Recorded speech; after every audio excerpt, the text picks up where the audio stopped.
sebagai umat Islam, kita harus meyakini 6 hal yang disebut sebagai rukun iman.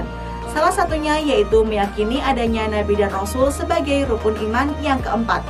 Rukun iman yang keempat ini melibatkan keyakinan penuh kepada Nabi dan Rasul yang diutus oleh Allah Subhanahu wa Ta'ala untuk membawa risalahnya kepada manusia. Nah, agar kalian lebih mengetahuinya, yuk kita simak video ini sampai selesai.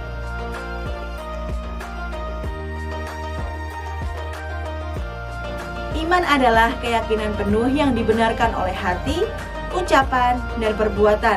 Iman kepada Nabi dan Rasul berarti meyakini dengan sepenuh hati bahwa Allah Subhanahu wa Ta'ala telah mengutus Nabi dan Rasul kepada umat manusia untuk mengarahkan manusia ke jalan yang benar. Diutusnya Nabi dan Rasul merupakan salah satu bentuk kemurahan Allah Subhanahu wa Ta'ala. Atas kemurahan Allah kepada setiap umat akan diutus seorang Rasul. Tidak ada satu umat pun yang tidak diutus Rasul kepada mereka. Melalui Nabi dan Rasul, manusia akan dibimbing untuk meyakini keberadaan Allah dan dapat beribadah dengan jalan yang benar.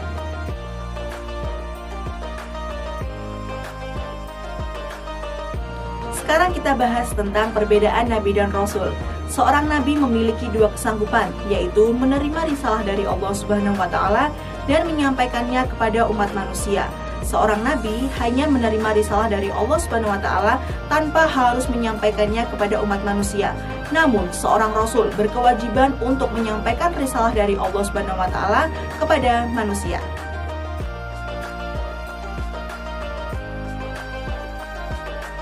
Ada 25 nama Nabi dan Rasul yang harus kita ketahui, yaitu Nabi Adam alaihissalam, Nabi Idris alaihissalam, Nabi Nuh alaihissalam, Nabi Hud alaihissalam, Nabi Saleh alaihissalam, Nabi Ibrahim alaihissalam, Nabi Lut alaihissalam, Nabi Ismail alaihissalam, Nabi Ishak alaihissalam, Nabi Yakub alaihissalam, Nabi Yusuf alaihissalam, Nabi Ayub alaihissalam, Nabi Syuaib alaihissalam, Nabi Musa alaihissalam, Nabi Harun alaihissalam, Nabi Zulkifli alaihissalam, Nabi Dawud alaihissalam, Nabi Sulaiman alaihissalam, Nabi Ilyas alaihissalam, Nabi Ilyasa alaihissalam, Nabi Yunus alaihissalam, Nabi Zakaria alaihissalam,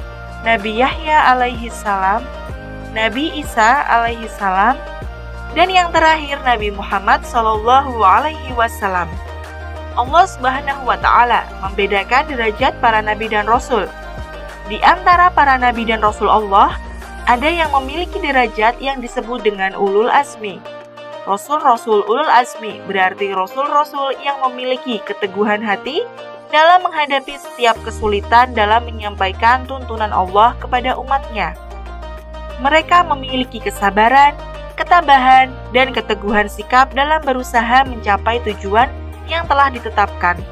Gelar yang diberikan kepada 5 orang Rasul yaitu Nuh alaihissalam, Ibrahim alaihissalam, Musa alaihissalam, dan Muhammad sallallahu alaihi wasallam. 5 Rasul ini memiliki kesabaran, ketabahan, dan keteguhan yang luar biasa dalam menjalankan tugas menyampaikan risalah kepada umat.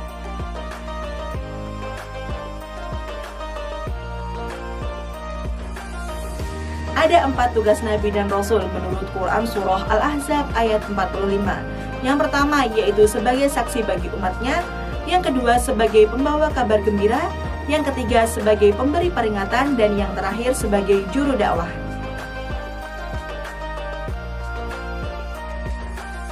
Nabi dan Rasul memiliki tugas yang begitu berat. Selain itu, mereka juga mendapatkan tantangan dari orang-orang yang ragu serta ingkar. Hal ini menjadikan Nabi dan Rasul merupakan orang pilihan yang memiliki karakter dan sifat yang kokoh. Nah, karakter dan sifat inilah yang harus kita teladani.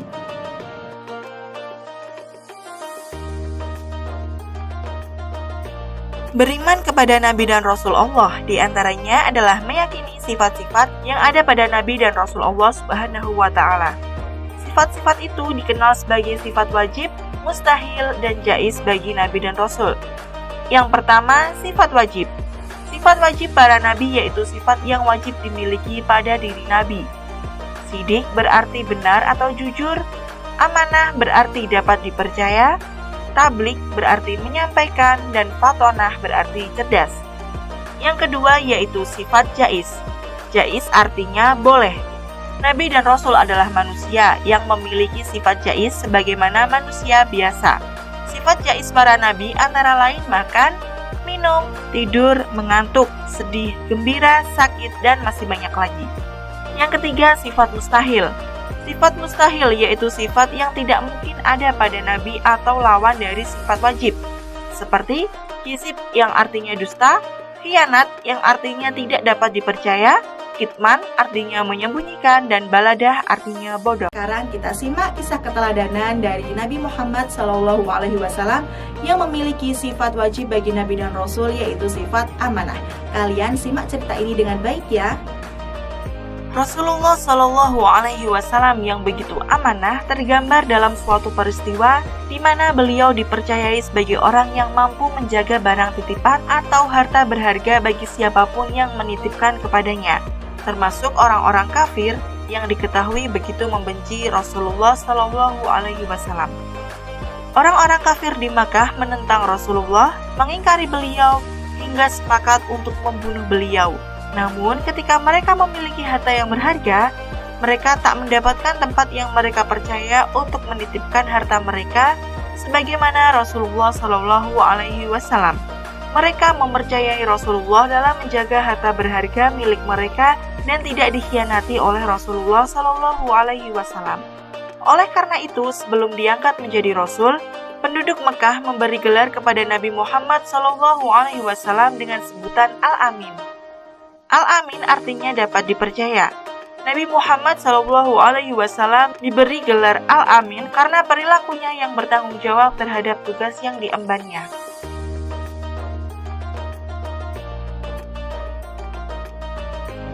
Itulah tadi salah satu kisah keteladanan dari Nabi Muhammad SAW. Kita juga harus meneladani sifat dan sikap Nabi, terutama di era ataupun masa seperti saat ini, yaitu era digital. Era digital adalah suatu era di mana semua mengalami perkembangan kemajuan ke arah yang serba digital. Ada banyak hal positif yang bisa kalian lakukan di era digital. Misalnya seperti berkomunikasi dari jarak jauh, mempercepat informasi, hingga mempermudah aktivitas manusia. Namun, ada pula hal negatif yang didapatkan dari era digital seperti mudah tersebar informasi atau berita bohong, penipuan, pornografi, kekerasan melalui media sosial, hingga ujaran kebencian.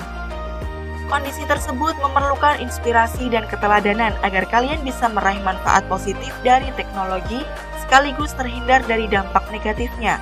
Dalam konteks ini, keimanan kepada Nabi dan Rasul Allah dapat memberikan inspirasi dan keteladanan itu. Keteladanan yang diberikan oleh para Nabi dan Rasul dapat dijadikan sebagai inspirasi dalam membangun karakter diri kalian menjadi generasi digital yang kokoh. Generasi digital dapat meneladani sifat-sifat wajib bagi Rasul sehingga menjadi pribadi yang berkarakter jujur, dapat dipercaya, bertanggung jawab, dan cerdas. Karakter-karakter ini sangat diperlukan dalam berinteraksi di dunia digital. Karakter-karakter tersebut dapat menjaga generasi digital agar bisa menggunakan internet secara aman dan bertanggung jawab. Selain sifat-sifat tersebut, generasi digital juga harus meneladani kesabaran, ketabahan, dan keteguhan Nabi Ulul Azmi. Keteladanan sifat-sifat ini diperlukan karena dunia digital penuh dengan tantangan yang dihadapi oleh generasi digital. Banyak konten dan informasi negatif yang membutuhkan kesabaran, ketabahan, dan keteguhan dalam mengelolanya. Melalui keteladanan para Nabi Ulul Azmi, generasi digital dapat memiliki prinsip yang kuat untuk menolak berbagai konten dan informasi negatif di dunia digital. Itulah tadi materi tentang iman kepada Nabi dan Rasul. Semoga dengan materi ini adik-adik semakin bertambah paham ya.